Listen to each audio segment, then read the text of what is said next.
walk around Washington, and John Delaney sees his old stomping grounds a little less memory lane, a little more fixer-upper, and why he jumped into the race earlier than any other Democrat, as in really early. I want to start by talking about a date, July 28th, 2017. That's when you declared. Day that will live in history. That's a long time ago you declared. Yeah. It's got to feel like a lifetime by now. It has. It's been a real chapter. You worked in the building just behind us here for 3 terms. Yes. Is it broken? Yes, it is broken. And it's broken for lots of reasons. It's broken because the country's divided. And at the end of the day, the Congress of the United States does represent the people. So when people say this is the most divided they've ever seen it, is that hyperbole or do you think that's fair? When people say that, they're not thinking about American history, because you can't be more divided than the Civil War, obviously. Delaney argues the top contenders are too far left and with old ideas. The former entrepreneur who made millions off publicly traded companies he started before the age of 40 says he's got a fresh approach on making a difference. You've proposed a national mandatory service program. Yes. Explain that. Well, it doesn't start mandatory. It starts with voluntary, where we create incentives for young people to serve their country. So they graduate high school, they could join the military, they could do all kinds of community service, they could be part of a national infrastructure program to rebuild our country, or they could be part of something called the Climate Corps. For how long? Either 1 or 2 years. If they do 1 year, I would propose they get 2 years in-state tuition, and if they do 2 years, they get 3.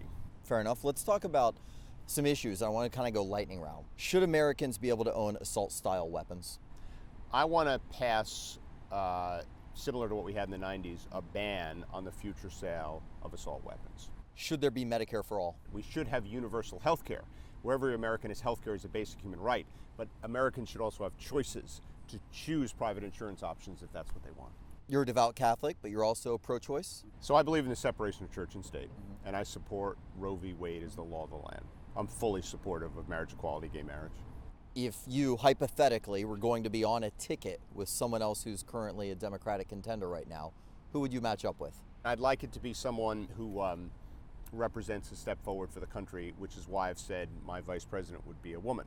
The mild-mannered and mostly moderate Delaney says years ago he and his wife decided to dedicate their lives to public service, and there's no better way than in the White House. Thanks for coming out. So nice to see you. When Delaney isn't out on the trail stumping for votes, he's pumping iron and listening to some lyrical inspiration. The Washington Examiner called you the strongest candidate in 2020. It's a low bar. I mean, they say you can deadlift 350 pounds. Yeah, Is this true? That is true. How many Bruce Springsteen concerts have you been to? 30. 30? You met him? You know, I've never met him. I know. As I always say, one of the benefits of being president, I'll meet Bruce Springsteen. You'll invite him to the White House? I won't pass a law to make him meet me, but I'll figure out It won't be somehow. forcible. It won't be forcible, but I'll figure out how to meet him. Meanwhile, he says, just like the boss, he too was born to run. Are you able to promise your supporters that you'll be in this through at least Iowa? Yeah.